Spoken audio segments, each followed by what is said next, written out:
How would you describe Poland? I describe it as inconspicuously infamous, as on paper, it seems pretty unassuming, until you realize that it's the driving force in one of the most popular geography-related series on the whole internet. So what makes Poland so unique? Well, I'd say that the reasons might mirror this criteria. Now for reference, I based this video on a comment by Husky 11,191,993.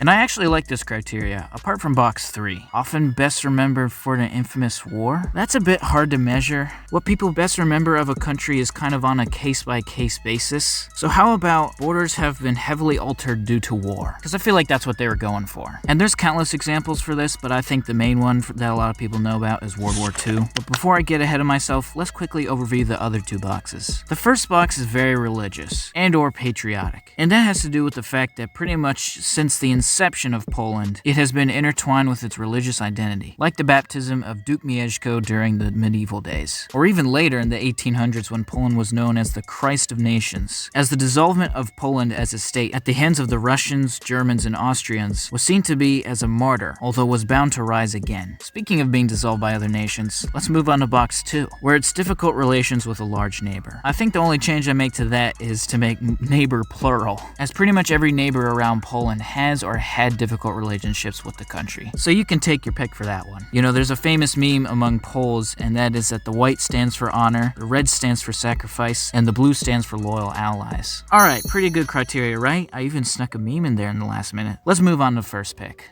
The Americas, Paraguay. For box 1, this is an easy tick, as Paraguay is quite famously one of, if not the most religious countries in Latin America. It varies depending on which study you use, but the ratio of Christians in Paraguay at the minimum is in the high 80s and even the mid 90s. The vast majority of those Christians are specifically Catholic, just like Poland. This has resulted in similar dynamics for both Paraguay and Poland in that there's been much more pushback on the gay pride movement as a result of the strong Catholic influence within the two nations, in contrast to their continental counterparts. As for the most part, Europe and the Americas have been pretty pro-LGBT. Paraguay's ability to deviate itself from the rest of its neighbors reflects in its difficult relations it has with them as well. Which brings us to box 2.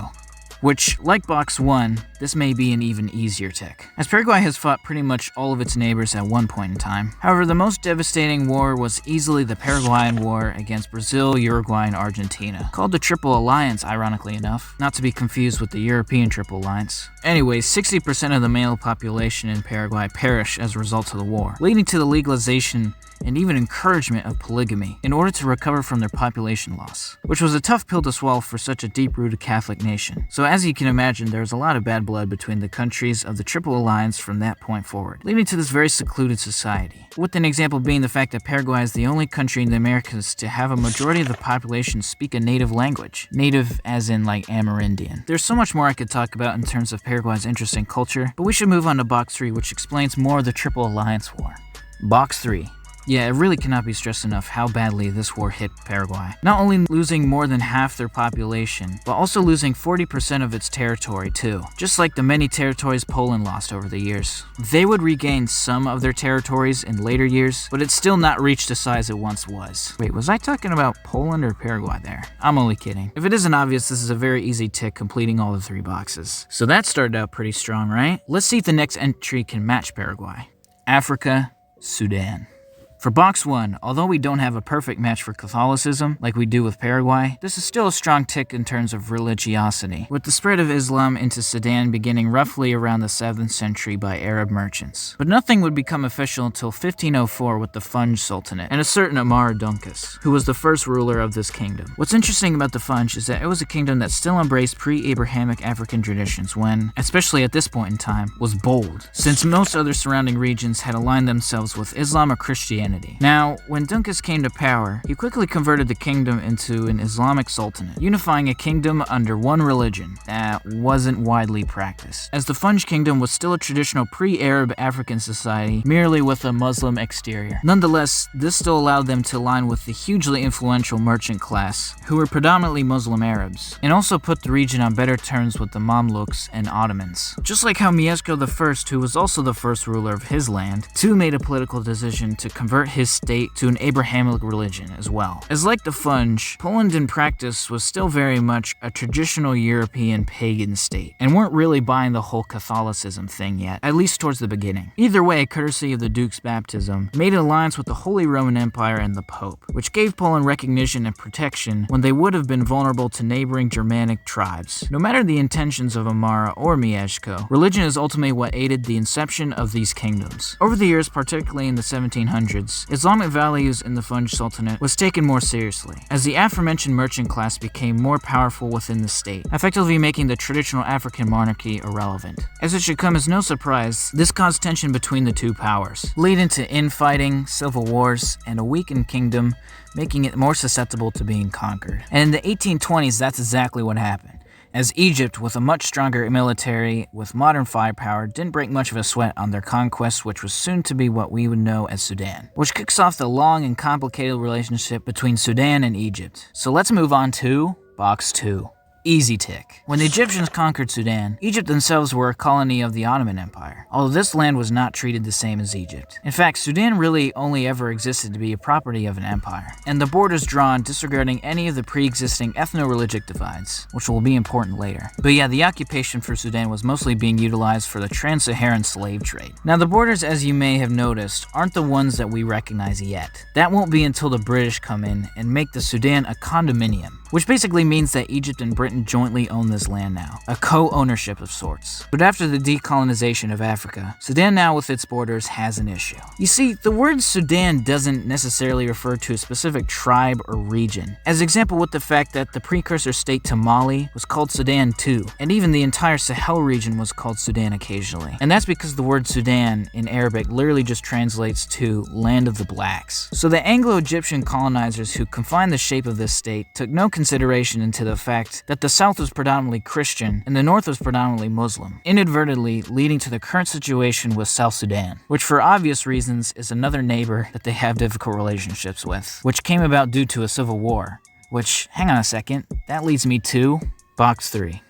Now, prior to 2011, Sudan was actually the largest country in Africa, but now with the splitting of the South, they've dropped to 3rd place. Many of you may know that Poland back in the day, specifically the Poland-Lithuania Commonwealth, was also one of the largest states in its respective continent. And it is also due to civil instability, particularly with the Zaporozhian Cossacks, which led to the demise of the kingdom. Now, Poland currently exists today, but for more than 100 years, they were actually totally wiped off the map. Now, Sudan isn't to this point yet, but with the recent instability in Khartoum and Darfur, it's looking like Sudan is actually going to split again, or even dissolve altogether as a state, just like the fate of the aforementioned Commonwealth. No matter the outcome though, Sudan's 3rd box is without a doubt being ticked. And of course, that means it's on to the next continent, Oceania, Papua New Guinea. Box 1 is yet again an easy tick. Christianity arrived in PNG due to a mission courtesy of Albert McLaren and Copeland King. And ever since then, the rise of the religion has exploded, with a whopping 97% of the country's population being Christian, and like Poland, having Catholicism being the largest sect. However, it's only around 30%, as PNG has one of the most diverse array of Christians around the world. Speaking of diversity, Papua New Guinea has the most languages of any country in the whole world, with roughly 840, due to the terrain's geography being notoriously difficult to trek. So it is with the collective Christian identity that brings the many ethno-linguistic groups closer together despite the language barrier. Moving on to Box 2, just like Poland, Papua New Guinea has been occupied by countless entities, including Germany, Britain, Japan, and Australia. However, only one of these is actually their neighbor, Australia, and they actually get along pretty well with each other, diplomatically at least. So is this box still a tick? Well, yes, because of Indonesia. Now, Indonesia is a multi-continental country, having most of its territory in Asia and having its Papuan territory in Oceania. But if it wasn't for the Cold War, this maybe would have never even been the case. To sum it up very briefly, during a time when every Western nation was terrified of unaffiliated countries going communist, the US intervened by aiding the incorporation of what was going to be independent West Papua with Indonesia to guarantee the archipelago's loyalty to the Western Bloc. Courtesy of the UN, the only parties that were consulted on the agreement was Indonesia and the Dutch. The native Papuans were not seen as a relevant party. Now, why would Indonesia like this land? It's not like West Papua is a gold mine of resources or anything. Except that's exactly what it is, as the biggest gold mine is in Grasberg, West Papua, as well as the 2nd largest copper mine too. So as you can imagine, with the West Papuans feeling taken advantage of, an armed militia called the OPM was formed, where conflicts between it and the Indonesian military still persists today, particularly with the bombings at Kiwi Rock, resulting in an influx of refugees illegally crossing over the border into Papua New Guinea. Now, there have been proposals of unifying West Papua with Papua New Guinea, because most people think that PNG would prioritize the rights of the West Papuans better than Indonesia are. But PNG are no saints themselves. In fact, a nearly identical situation is happening with Bougainville, which leads me to box 3. As the largest copper mine has been the source of conflict too. But I'm getting ahead of myself. Now, I've already talked about Bougainville in my Serbia video and compared it to Kosovo. But for those of you who aren't aware, I'll break it down right here. Bougainville is an autonomous region currently under the occupation of Papua New Guinea, and is set to be independent in the near future, courtesy of a landslide referendum. So admittedly, this is a premature tick, as there have been no official changes to the map yet, but regardless, this is set to be one of the most significant border changes since South Sudan in 2011. The origins of the independence movement have to do with the fact that, well, Bougainville really should have never been a part of PNG to begin with. But also the straw that really broke the dugong's back was because of the Panguna mine. As stated previously, it was the largest copper mine at the time, and it's still the largest reserve of copper, but has not been in operation since 1989, due to what is often called the Bougainville Civil War. Thankfully, though, the conflict was put to a close officially in 2001, and most of the current conflicts are now settled through diplomatic means. So not exactly the same as West Papua, but the similarities are definitely there. So despite PNG's pending approval, I still think this tick is warranted. And with that being said, it's on to the final entry. Asia, the Philippines.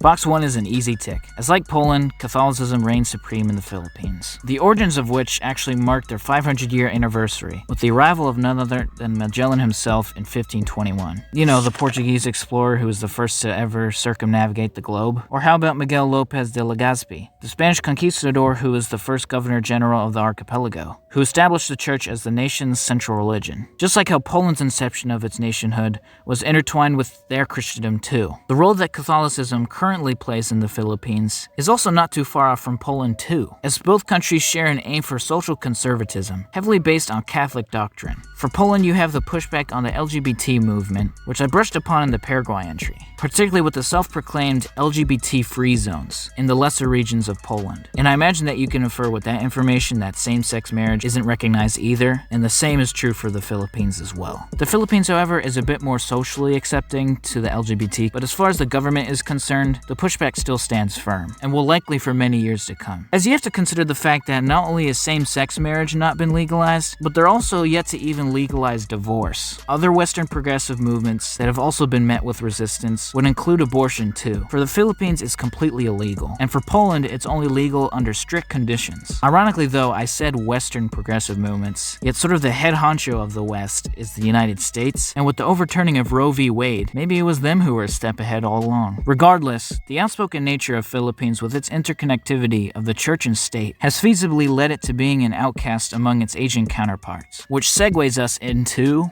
Box 2. Due to being an archipelago, we're gonna have to include maritime borders here. And let's just look at those borders, shall we? Oh my good god.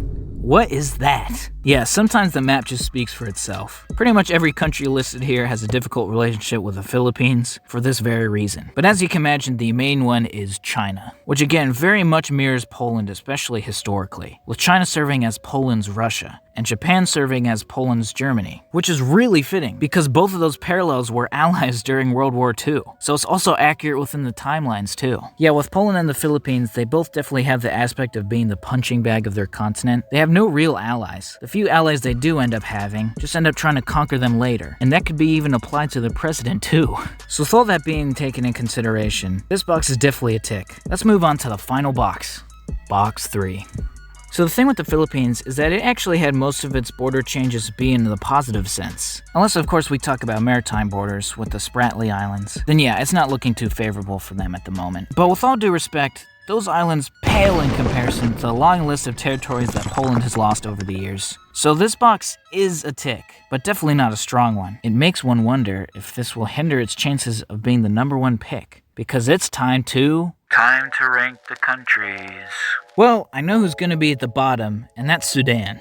since it was the only country without a Catholic presence, which I know wasn't a requirement in the criteria, it just said religious, it didn't specifically say Catholic. But when I rank them, I gotta start getting picky. In third place is PNG, and not because it had the third lowest Catholic ratio among the pool, but because the third box is a premature tick, since Bougainville's referendum is still pending approval. And boy, it gets tough for Paraguay and the Philippines. Both of them have a lot of parallels with Poland, but I think I gotta put none other than the Corazon de America themselves in the top spot. That's the nickname for Paraguay, alright? Because they ticked all the 3 boxes perfectly, and possibly the best like-for-like comparison in the whole series so far. If you agree or disagree with my picks, let me know in the comments. I also stream on YouTube every day, by the way, where you can see me live in the flesh. I might even be live streaming right now as you're watching this very video. If you'd like to further help out the channel, my cash tag is in the description. Even as small as $5 would mean the world to me. And with that being said, thanks for watching.